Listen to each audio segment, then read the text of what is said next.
Alright, today I'm going to show you how to put the Z1 catch can on here. I already did it because, I didn't really have time to record, but I'm going to explain it to you. Alright, let's get it. Without removing that turbo box over here, the intercooler box, you don't have to remove this. Alright, so anyway, this is the catch can right here. Boom, Z1. Okay, now, first things first, you have to remove the PCV valve that goes here. There's one here. This will be the inlet.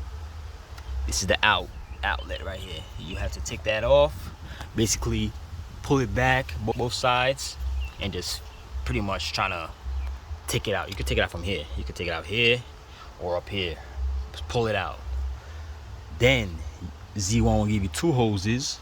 One's longer than the other. So the short one will be right here, the outlet. That'll be the short one, and that'll be you have to put it under here and put it here, around here, and connect and put it over here. And the inlet right here, instead of removing this thing, instead of removing that, I fed it through this hole right here. I put it here. You'll see the holes come through here. You gotta keep pushing it till it comes all the way out here, and put it right there. Boom. That's the inlet. Then as soon as you do that, then you have to put it back.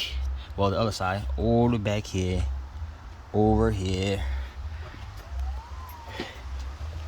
and feed it to this right here, the inlet. Boom. You see? Then Z1 will give you like two bolts over here. That goes here and here. You unscrew those and you put their bolts if you want. Mine is still on there because it's still tight. If you want to change to the Z1, you can, but I still have my old ones, OEM. But anyways, yeah, you'll do that. It'll be a little tight over here at first. You're gonna have to remove the 12mm bolt right here to back out the evap system. Back it out so you can have more room to put this in.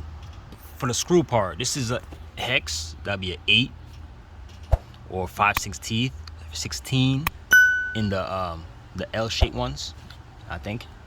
Pretty sure it is, but mine was an 8. Yeah, you put the top part, then the washer, then the other circular thing that connects to the hoses. Then you put another washer, then you just screw it on top, and same thing with the inlet. And yeah, that's pretty much it. Make sure everything's tight. These things are stiff, and that's it. Okay, so yeah, so if you have any questions, just let me know, man. Hit me on Instagram, Digital Mechanics, and give me a like. If I helped you out, subscribe. Later.